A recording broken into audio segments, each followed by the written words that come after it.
Yes, sir. All right. Then we're ready to proceed. I'm going to, even though this was initially begun as a child support matter and Ms. Hewitt was listed as the plaintiff, the matters that we now are dealing with are all brought by your client. So we're going to allow your client to have the first say in the matter. He'll proceed. He'll have the burden to show what needs to be done in the case. So, Ms. Hendrickson, do you wish to make an opening statement?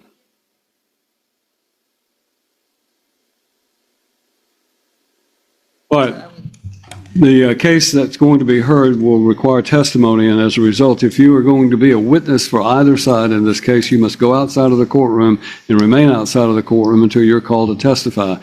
You are prohibited from discussing the testimony of any other witness with anyone or from watching the proceedings which are being live streamed on YouTube, and violation of that order would not only constitute contempt of court, but it would bar you from testifying. All right. If you're a witness, you must go outside.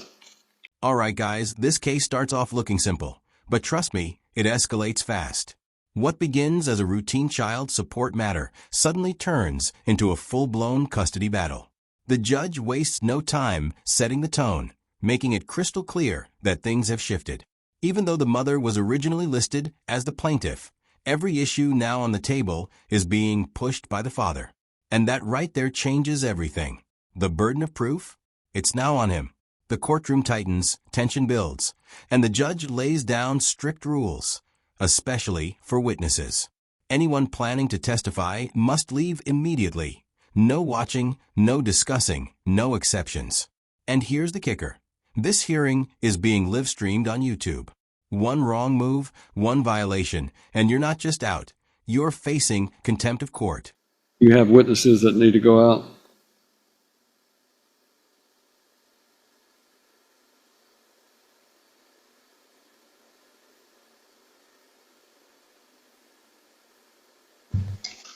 Judge, I would request the 12-year-old Miss Sophie also.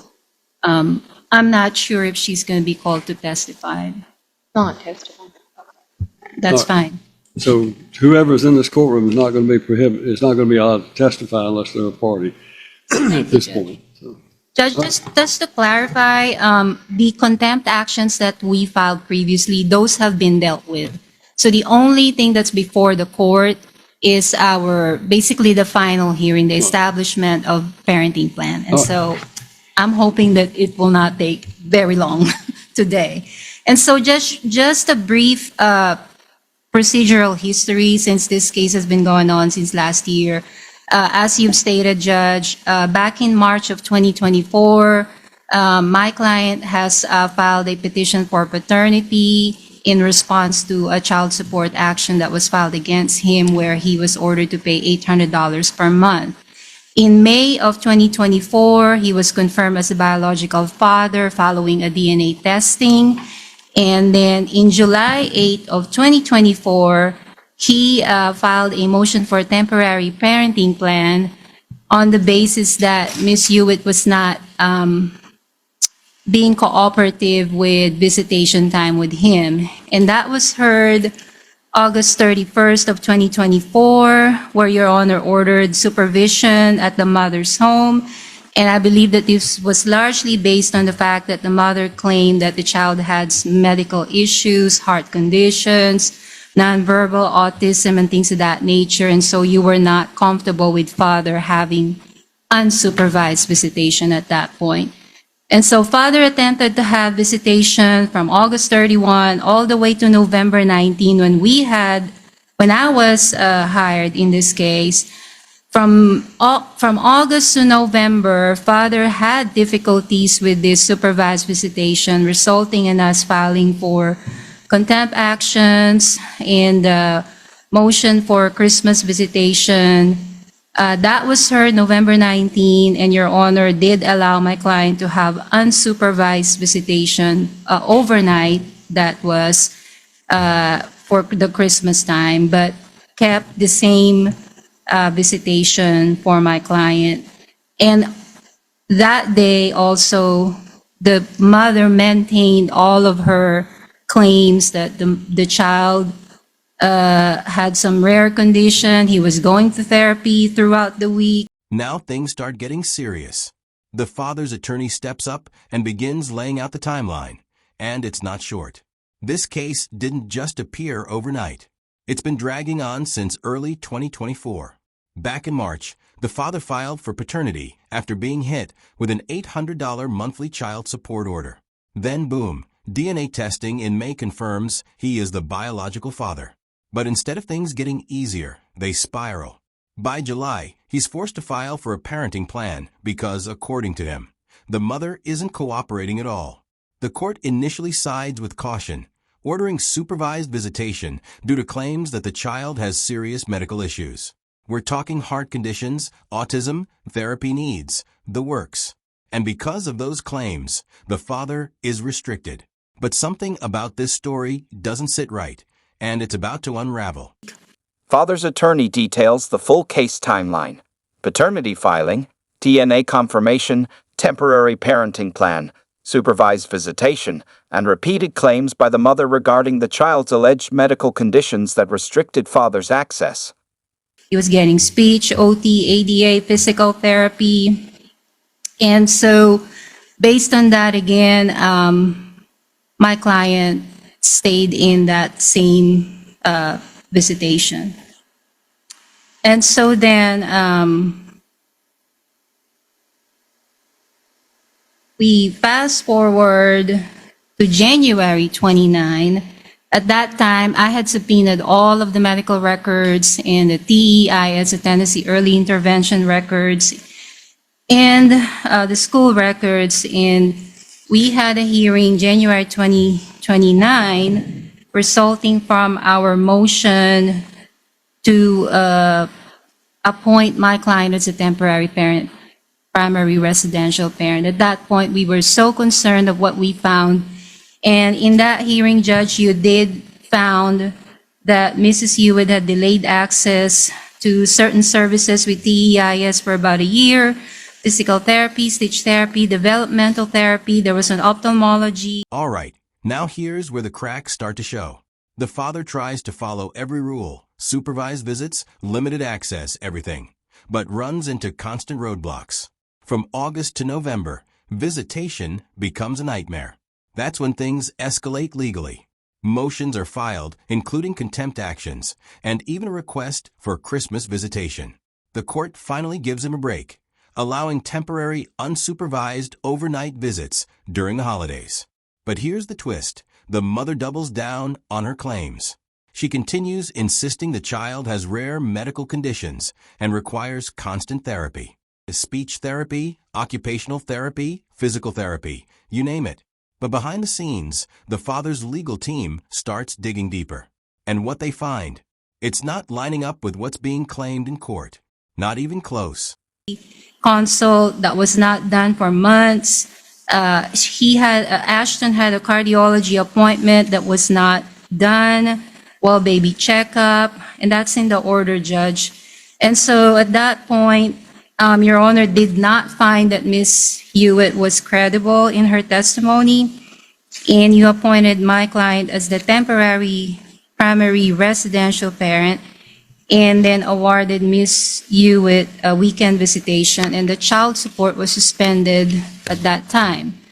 February 25 of 2025 of this year, Ms. Hewitt then hired an attorney. We had to file a second criminal contempt because at that point, your order was for Ms. Hewitt to return the child after her visitation to Mr. Fenton. And by May 14 of 2025, you heard two motions, actually three motions, all of my contempt motions, and Ms. Hewitt's motion to reconsider the January 29, 2025 motion. You denied that motion to reconsider, and then you found Ms. Hewitt guilty of 2 counts of criminal contempt, specifically. That was 2 days in February where she... This is where things completely flip.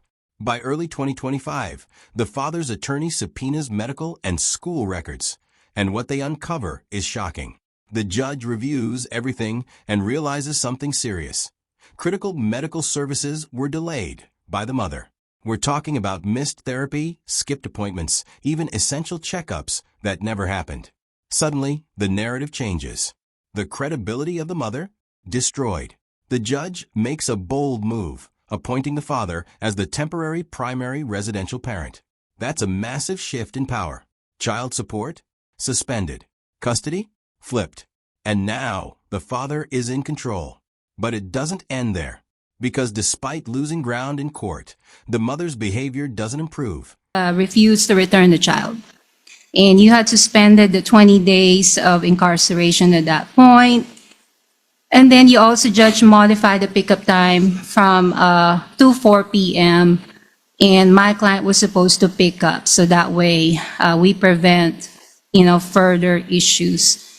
And then also on that day, we were supposed to be heard on this motion for the permanent parenting plan. But because Your Honor was considering the fact that the lawyer was just hired that time, that you were giving him some time to get acclimated with the case, you continued that. And then here we are today. And so, Judge, our goal is to finalize this case and finalize the parenting plan. And also, Ms. Hewitt, obviously, his lawyer had withdrawn by July of 2025. It's been well over the 30-day period that you gave her, so she hasn't hired a lawyer, obviously. We had filed a proposed permanent parenting plan initially, but that has now changed, and so I am going to present an amended one just based on the recent events that happened in the interim from May when we were here to today. The proof will show that Ashton, he's 4 years old now, he's done tremendously in a good way. He's gone to school, he's updated with all of his medical needs. He has been adding to his vocabulary, which is great. He's gaining friends, he's very close with his teachers. He's just overall has become healthier. His eating habits are better. And so it's been great for this child since father has taken over the overall decision-making.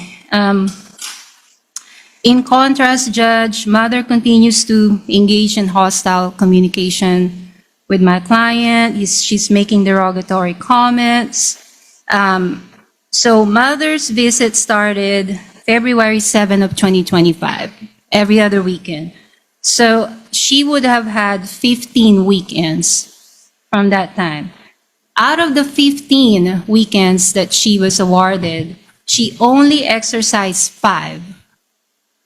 Out of that 5, the last day, she had only exercised 1 overnight because the following day, the children had to be taken to the grandfather's home. The DCS was involved. All right, now we're entering pure chaos territory. Despite clear court orders, the mother refuses to comply. In February, she doesn't return the child after visitation. Not once, but twice. That's 2 counts of criminal contempt right there. The father is forced to drive long distances just to get his child back. The judge steps in again, this time handing down serious consequences, including potential jail time. Although the sentence is suspended, the message is loud and clear. This is not a game. Pickup times are modified to prevent further conflict, and the court prepares to finalize the parenting plan. But delays happen, new attorneys come in, more time is granted, and the case drags on. And all the while, the situation continues to spiral behind closed doors. Police was involved, and we'll get to that. So we have the police officer as well, subpoenaed to testify. The very first weekend that mother exercised her visitation on February 7, that was when you found her guilty of contempt because she refused to return the child to the father. February 21 was the second instance of her visitation, the same situation. Refused to return, and my client had to drive 1.5 hours to Tennessee to pick up. And so that was another contempt finding. And then she visited May 30. She was late, but my client accommodated. It was supposed to be 4 p.m., but she came at 6:30. And then the next one was June 13, and then the last episode was August 8. And August 8 was the day when the DCS and the police were involved in the situation. The proof will show that August the 9th, Saturday, the Department of Children's Services were called. There was a anonymous call put in. Apparently, Sophie, the 12-year-old, who is the other daughter of Ms. Hewitt, had made some complaints of abuse. Now let's talk about the child, because this is where the contrast becomes impossible to ignore. Under the father's care, everything changes. The child starts improving, speech gets better, health stabilizes, social skills grow. He's going to school, making friends, building a routine. It's a complete turnaround. But on the other side, a totally different story. The mother barely exercises her visitation rights. Out of 15 granted weekends, she only shows up for 5.